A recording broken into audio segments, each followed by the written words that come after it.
اعوذ باللہ من الشیطان الرجیم، بسم اللہ الرحمن الرحیم۔ السلام علیکم دوستو، اذان علی ٹی وی کے معزز دوستو، قیام پاکستان سے پہلے کا واقعہ ہے۔ اجمیر میں نعتیہ مشاعرہ تھا۔ فہرست بنانے والوں کے سامنے یہ مشکل تھی کہ جگر مرادہ آبادی صاحب کو اس مشاعرے میں کیسے بلایا جائے۔ وہ کھلے رند تھے اور نعتیہ مشاعرے میں ان کی شرکت ممکن نہیں تھی۔ اگر فہرست میں ان جیسے بڑے شاعر کا نام نہ رکھا جائے تو پھر مشاعرہ ہی کیا ہوا۔ منتظمین کے درمیان سخت اختلاف پیدا ہو گیا، کچھ ان کے حق میں تھے اور کچھ خلاف۔ دراصل جگر کا معاملہ ہی تھا بڑا اختلافی۔ بڑے بڑے شیوخ اور عارف بالا ان کی شراب نوشی کے باوجود ان سے محبت کرتے تھے، انہیں گناہ گار سمجھتے تھے، لیکن لائق اصلاح شریعت کا سختی سے پابند مولوی حضرات بھی ان سے نفرت کرنے کی بجائے افسوس کرتے تھے کہ ہائے کیسا اچھا آدمی کس برائی کا شکار ہے۔ عوام کے لیے وہ ایک اچھے شاعر تھے لیکن شرابی تھے۔ تمام رعایتوں کے باوجود مولوی حضرات بھی اور شاید عوام بھی یہ اجازت نہیں دے سکتے تھے کہ وہ نعتیہ مشاعرے میں شریک ہوں۔ آخرکار بہت کچھ سوچنے کے بعد منتظمین مشاعرہ نے فیصلہ کیا کہ جگر صاحب کو مدعو کرنا چاہیے۔ یہ اتنا جرأت مندانہ فیصلہ تھا کہ جگر صاحب کی عظمت کا اس سے بڑا اعتراف نہیں ہو سکتا تھا۔ جب جگر صاحب کو مدعو کیا گیا تو وہ سر سے پاؤں تک کانپ گئے اور کہا، میں رند، سیاہ کار، بدبخت اور نعتیہ مشاعرہ نہیں صاحب نہیں۔ اب منتظمین کے سامنے یہ مسئلہ تھا کہ جگر صاحب کو کیسے تیار کیا جائے۔ ان کی تو آنکھوں سے آنسو اور ہونٹوں پر انکار رواں تھا۔ نعتیہ شاعر حمید صدیقی نے انہیں آمادہ کرنا چاہا۔ ان کے مربی نواب علی حسن طاہر نے کوشش کی، لیکن وہ کسی صورت تیار نہیں ہو رہے تھے۔ بالآخر اصغر گنڈوی نے انہیں حکماً شرکت کا کہا تو وہ خاموش ہو گئے اور بات مان لی۔ سرہانے بوتل رکھی ہوئی تھی، اسے کہیں چھپا دیا۔ دوستوں سے کہہ دیا کہ کوئی ان کے سامنے شراب کا نام تک نہ لے۔ دل پر کوئی خنجر سے لکیر سی کھینچتا تھا۔ وہ بے ساختہ شراب کی طرف دوڑتے تھے مگر پھر رک جاتے تھے۔ مجھے نعت لکھنی ہے۔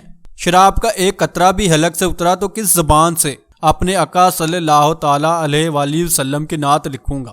یہ موقع ملا ہے مجھے تو اس سے کھونا نہیں چاہیے۔ شاید یہ میری بخشش کا آغاز ہو، شاید اسی بہانے میری اصلاح ہو جائے، شاید مجھ پر اس کملی والے کا کرم ہو جائے، شاید خدا کو مجھ پر ترس آ جائے۔ ایک دن گزرا، 2 دن گزر گئے۔ وہ سخت اذیت میں تھے۔ نعت کے مضمون سوچتے تھے اور غزل کہنے لگتے تھے۔ سوچتے رہے، لکھتے رہے، کاٹتے رہے اور لکھے ہوئے کو کاٹ کر تھک رہے تھے۔ آخر ایک دن نعت کا مطلع ہو گیا، پھر ایک شعر ہوا، پھر تو جیسے بارش انوار ہو گئی۔ نعت مکمل ہوئی تو انہوں نے سجدہ شکر ادا کیا۔ مشاعرے کے لیے اس طرح روانہ ہوئے جیسے حج کو جا رہے ہوں۔ کونین کی دولت ان کے پاس ہو، جیسے آج انہیں شہرت کی سدرۃ المنتہا تک پہنچنا ہو۔ انہوں نے کئی دن شراب نہیں پی تھی لیکن حلق خشک نہیں تھا۔ ادھر تو یہ حال تھا اور دوسری طرف مشاعرہ گاہ کے باہر اور شہروں کے چوراہوں پر احتجاجی پوسٹر لگ گئے تھے کہ ایک شرابی سے نعت کیوں پڑھوائی جا رہی ہے۔ لوگ بپھرے ہوئے تھے، اندیشہ تھا کہ جگر صاحب کو کوئی نقصان نہ پہنچ جائے۔ یہ خطرہ بھی تھا کہ لوگ اسٹیشن پر جمع ہو کر نعرے بازی نہ کریں۔ ان حالات کو دیکھتے ہوئے منتظمین نے جگر کی آمد کو خفیہ رکھا تھا۔ وہ کئی دن پہلے ہی اجمیر پہنچ چکے تھے جبکہ لوگ سمجھ رہے تھے کہ مشاعرے والے دن آئیں گے۔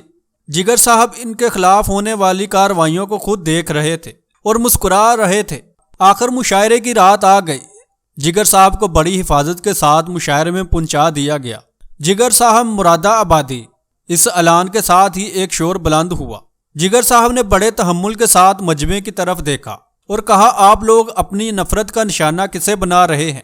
مجھے یا خدا نخواستہ اس نعت کو جس کے پڑھنے کی سعادت مجھے ملنے والی ہے، اور آپ سننے کی سعادت سے محروم ہونا چاہتے ہیں؟ مجمع کو جیسے سانپ سونگ گیا۔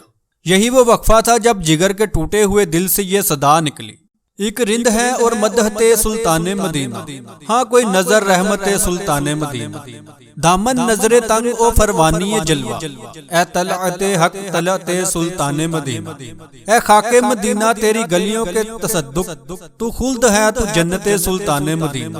اس طرح کے ہر سانس ہو مصروف عبادت، دیکھوں میں در دولت سلطان مدینہ، ایک ننگے غم عشق بھی ہے منتظر دید، صدقے تیرے اے صورت سلطان مدینہ۔ کونین کا غم یاد خدا اور شفاعت، دولت ہے یہی دولت سلطان مدینہ۔ ظاہر میں غریب الغربا پھر بھی یہ عالم شاہوں سے سوا ستوتے سلطان مدینہ۔ اس امت آسی سے نہ منہ پھیر خدایا، نازک ہے بہت غیرت سلطان مدینہ، کچھ ہم کو نہیں کام جگر اور کسی سے، کافی ہے بس ایک نسبت سلطان مدینہ۔ ناظرین محترم، ان کی نعت سن کر جو جہاں تھا وہ وہیں ساکت ہو گیا۔